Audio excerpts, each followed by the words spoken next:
In this video we shall discuss how to manage implicit transactions. For this part of our course we shall start with a disclaimer. Trainees often ask to show a transaction. Sorry, there is really nothing to show, because a transaction is an internal process. It is a behavior of a DBMS. And that's why we only can observe side effects of a transaction. And by the way, you've already seen, in quotation marks, hundreds of transactions, because each SQL query execution always produces a transaction.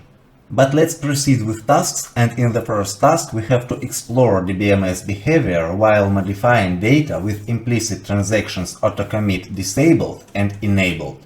The expected result here is that with implicit transactions auto-commit enabled, all data modification operations take effect immediately. But with implicit transactions auto-commit disabled, all data modification operations don't take any effect until explicit transaction commit. And now we shall observe this behavior starting with MySQL. This is how we disable auto-commit in MySQL. Then we shall select count of records from this table, and we see that there is 4 records for now. Then we shall insert a record in that table and once again check the records count. It's 5 for now. But then we shall roll back the transaction, and because the auto-commit is now disabled, we see that this insert took no action and the final count of records is 4, as it was before the whole experiment.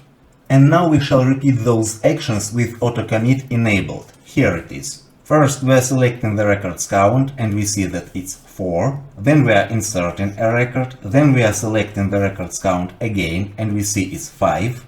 Then we try to roll back the transaction, but because the auto-commit is enabled, all these changes are already committed. So that's why after this attempt the final record count is still 5.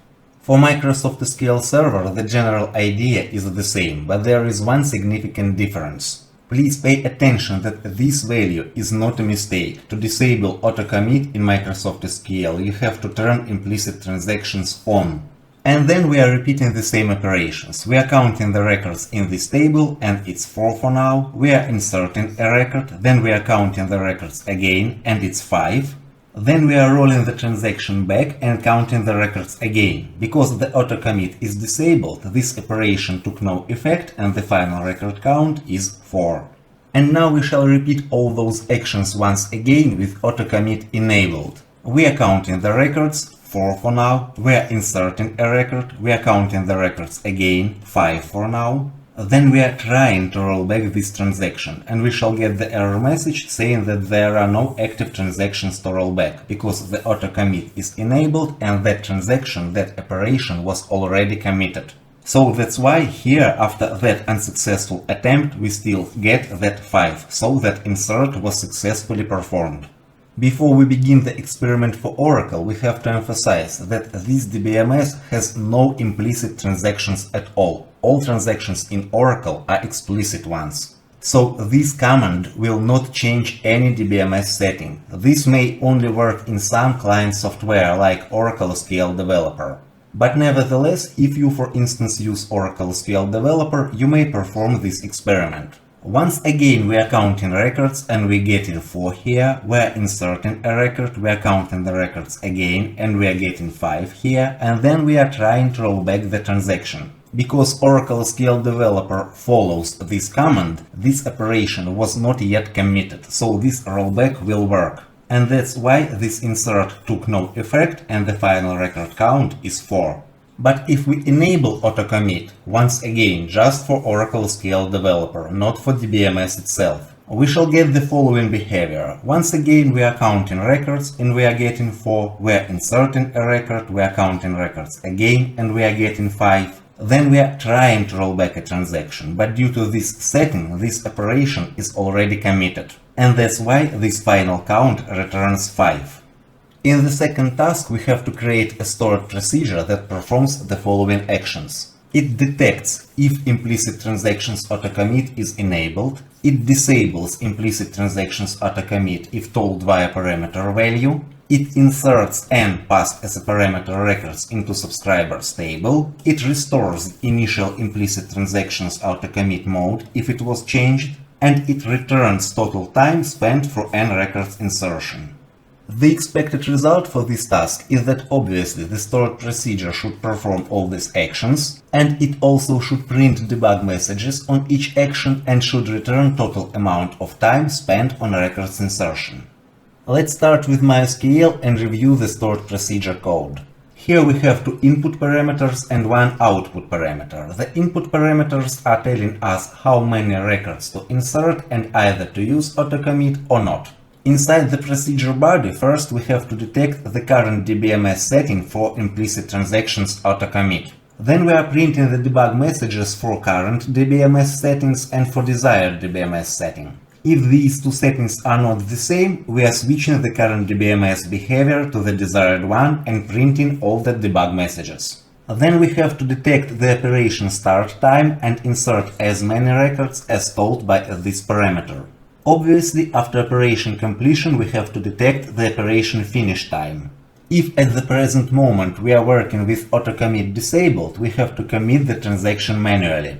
Then we have to detect if the DBMS behavior was changed by our stored procedure, and if it was, we have to return it into initial state. And finally, we only have to calculate the total amount of time spent on records insertion, and then we have to return that value.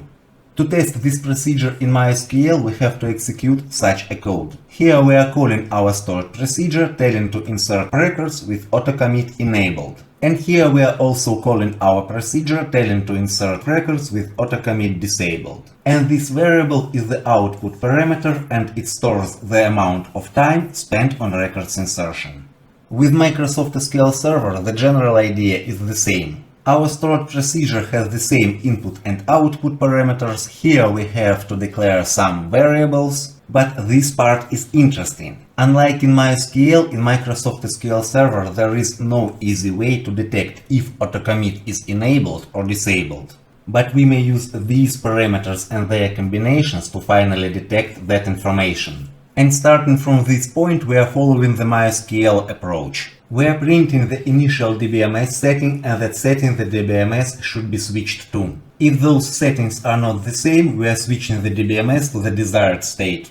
Then we have to detect the operation start time, perform the insertion, and detect the operation end time. Then we have to detect if the autocommit is disabled for now in the current situation, and if it is, we have to perform the commit manually. Finally, we have to check if the autocommit setting was changed by our stored procedure, and if it was, we have to return it into the initial state. And finally, we have to calculate the total amount of time spent on record insertion and return that value. To test the procedure in Microsoft SQL Server, we have to execute such a code. We have to declare a variable to store the procedure output. We may switch current autocommit settings if we want, or we may don't switch anything if we don't want. And finally, we have to execute the procedure and then to print the result. For Oracle, the solution of this task is different. As we remember, this DBMS does not support any implicit transactions at all. All transactions in Oracle are explicit ones. That's why the meaning of this parameter will be different for Oracle, and we shall discuss it in a couple of seconds. As there are no implicit transactions in Oracle at all, we cannot switch anything here, so we just print in several debug messages. Then we have to detect the operation start time and perform the insertion. But to make some use of this parameter, we may either commit each insertion, or we may wait and then commit the whole operation. So finally we have to detect the operation finish time. And then, if this parameter is set to 0, that means that we did not commit each and every insertion, and we have to commit the whole operation at once. And finally, we have to calculate the whole time spent on the insert operation, and then we have to print and return that value. To test this procedure in Oracle, first we have to declare a variable to store the procedure output, then we have to execute the procedure, and then we have to print the final result.